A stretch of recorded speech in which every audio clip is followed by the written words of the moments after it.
দুর্দান্ত গল্প ও চিত্রনাট্য, মনোমুগ্ধকর অভিনয় ও লার্জার দ্যান লাইফ ক্যানভাসের জন্য সারা বিশ্বে জনপ্রিয় ভারতের দক্ষিণী চলচ্চিত্র।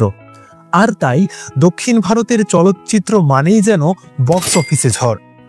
বিগত বছরগুলোতে বাহুবলী, পুষ্পা, কেজিএফ এর মতো সিনেমাগুলো ভারতীয় বক্স অফিসে একের পর এক রেকর্ড গড়ে তাক লাগিয়েছে চলচ্চিত্র অনুরাগী থেকে শুরু করে ট্রেড অ্যানালাইসিস্টদের।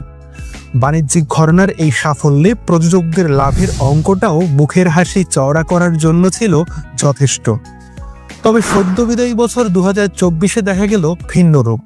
দক্ষিণ ভারতের কেরালা রাজ্যের ফিল্ম ইন্ডাস্ট্রি মলিউড গত এক বছরে প্রায় 700 কোটি টাকা ক্ষতির সম্মুখীন হয়েছে বলে জানা গেছে।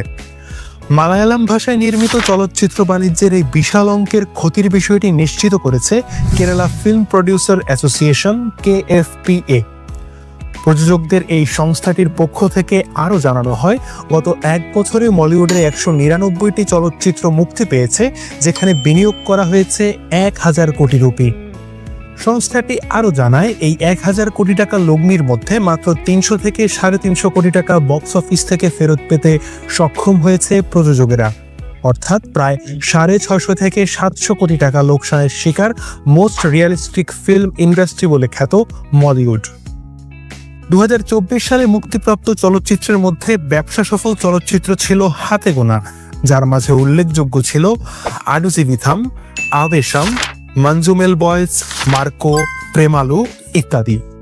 1930 সালে সর্বপ্রথম নির্বাক চলচ্চিত্র ভিগাদা কুমারুন নির্মাণের মাধ্যমে চলচ্চিত্র জগতে যাত্রা শুরু করে মালায়ালাম ফিল্ম ইন্ডাস্ট্রি মলিউড। বিগত বছরগুলোতে বেঙ্গালুরু ডেজ, মঞ্জুমাল বয়েজ, আবেশামের মতো সারা জাগানিয়া সিনেমা উপহার দিয়ে এসেছে এই ফিল্ম ইন্ডাস্ট্রি। বরাবরই মানসম্মত নির্মাণে সমাদৃত মালায়ালাম চলচ্চিত্র বাণিজ্যের এই বিশাল অঙ্কের লোকসান অবাক করেছে চলচ্চিত্র অনুরাগীদের। এই বিষয়ে ট্রেড অ্যানালাইসিস্টদের অভিমত, মালায়ালাম ইন্ডাস্ট্রির মতো স্বল্প পরিসরের বাজারে প্রতি বছর 200 চলচ্চিত্র মুক্তি প্রদান করা প্রাসঙ্গিকতা হারিয়েছে। অধিক চলচ্চিত্র নির্মাণের ফলে অধিক বিনিয়োগ করতে হচ্ছে প্রযোজকদের, আর অধিক বিনিয়োগের ফলে লোকসানের অঙ্ক বিগত বছরের রেকর্ড ছাড়াচ্ছে। 2023 সালেও প্রায় 200 সিনেমা নির্মাণ করে এই ইন্ডাস্ট্রিকে লোকসানের মুখ দেখতে হয়েছিল।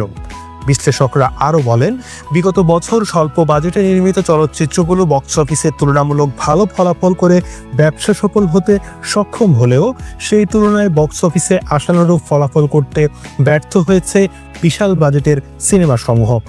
তারই প্রেক্ষিতে কম বাজেটে ও আগের বছরের তুলনায় কম সংখ্যক সিনেমা নির্মাণের প্রতি মনোযোগ দেওয়ার পরামর্শ দিয়েছেন বাণিজ্য বিশ্লেষকরা।